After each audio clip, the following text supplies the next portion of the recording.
ઓમ નમો ભગવતે વાસુદેવાય. સ્વસ્તિ શ્રી ગણેશાય નમઃ. શ્રી સરસ્વત્યે નમઃ. શ્રી ગુરુભ્યો નમઃ. ઓમ નારાયણાય વિદ્મહે વાસુદેવાય ધીમહિ તન્નો વિષ્ણું પ્રચોદયાત. શ્રી દ્વારિકાધીશ કી જય. શ્રી બદ્રીનાથ ભગવાન કી જય. ઓમ નમઃ શિવાય.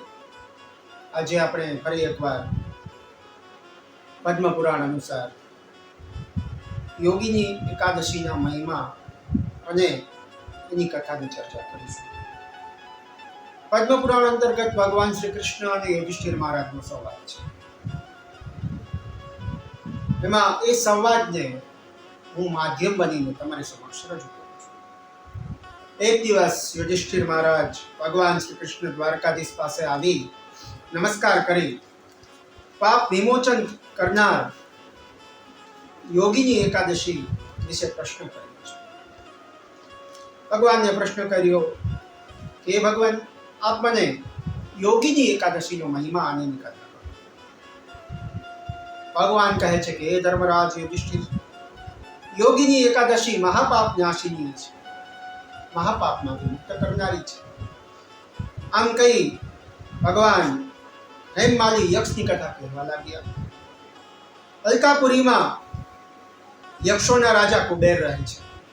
એ કુબેરની નગરીમાં એ કુબેર શિવજીના મહાન ભક્ત છે. તે કુબેરની નગરીમાં એમના દૂત હેમમાલી છે, જે એના બગીચાનું કામ સંભાળે છે, બગીચાનો માળે છે. હેમમાલી શિવજીની પૂજા માટે નિત્ય પુષ્પ કુબેર માટે લાવતા હતા. હેમમાલી તેની પત્નીમાં આસક્ત છે. એક દિવસ યક્ષરાજ કુબેર શિવ પૂજા કરવા માટે બેઠા હતા. પુષ્પ લાવવામાં વિલંબ થયો, પૂજા અટકી ગઈ. ખબર પડી, તપાસ કરાવી તો હેમમાલી તેની પત્ની સાથે આસક્તિના કારણે તે દિવસે ફૂલ લઈને આવ્યો નહીં. તેથી યક્ષરાજ કુબેરે હેમમાલીને બોલાવી પૂછ્યું છે તો પત્નીની સાથે આસક્તિના કારણે વિલંબ થયો. કારણ જાણી યક્ષરાજ કુબેરે હેમમાલીને મહાશ્રાપ આપી દીધો કે જા, તને તારા શરીર ઉપર આસક્તિ છે, જા તારું શરીર કોઢવાળું થશે અને કોઢવાળા શરીર સાથે તારી પત્ની પણ તારી સાથે પ્રેમ નહીં રાખે, તારી પત્ની પણ તારો ત્યાગ કરશે. ક્રોધ થશે તો તારી પત્નીથી પણ અલગ થઈશ. આમ હેમમાલીને ક્રોધ થયો છે. સુંદર શરીર કોઢવાળું કદરૂપું થયું, રોગી થયું.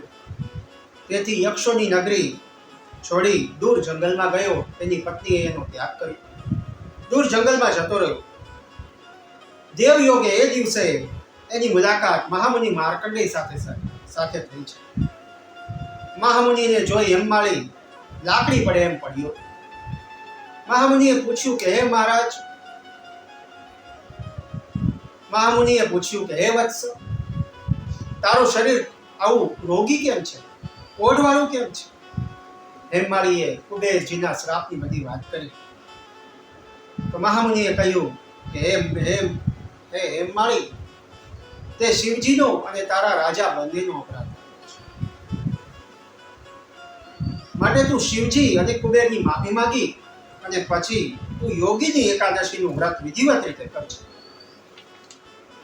પછી તને ભગવાન શ્રી હરિ વિષ્ણુની કૃપાથી તારી પત્ની, પરિવાર આ બધું પ્રાપ્ત થશે અને તારું પદ પણ ફરીથી તને પ્રાપ્ત થશે અને ફરીથી તું તારા યક્ષોના નગરમાં સ્થાન પામીશ. આમ કહી મહામુનિ માર્કંડેય જતા રહ્યા છે. આ બાજુ હેમમાલીએ ઋષિના કથન અનુસાર વિધિવત રીતે અર્થાત 10મીના દિવસે એક ટાઈમ કરી એકાદશીના દિવસે ભગવાન નારાયણની 16 ઉપચારે પૂજા કરે.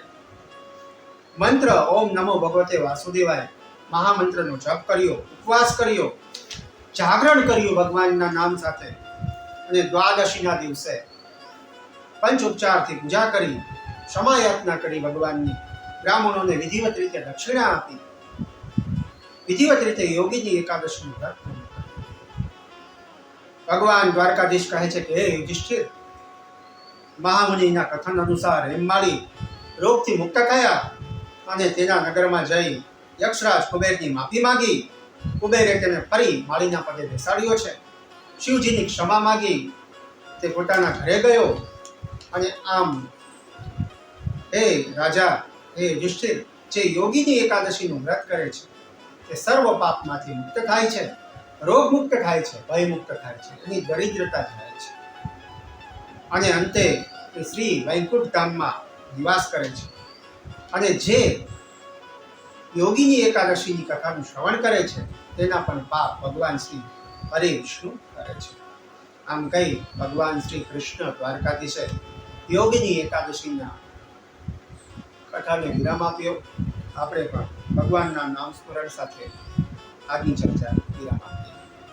ઓમ નમો ભગવતે વાસુદેવાય, કૃષ્ણાય ગોવિંદાય નમો નમઃ. શ્રી ગોવર્ધનનાથ કી જય, શ્રી દ્વારિકાધીશ કી જય. ઓમ નમઃ પાર્વતી પતયે હર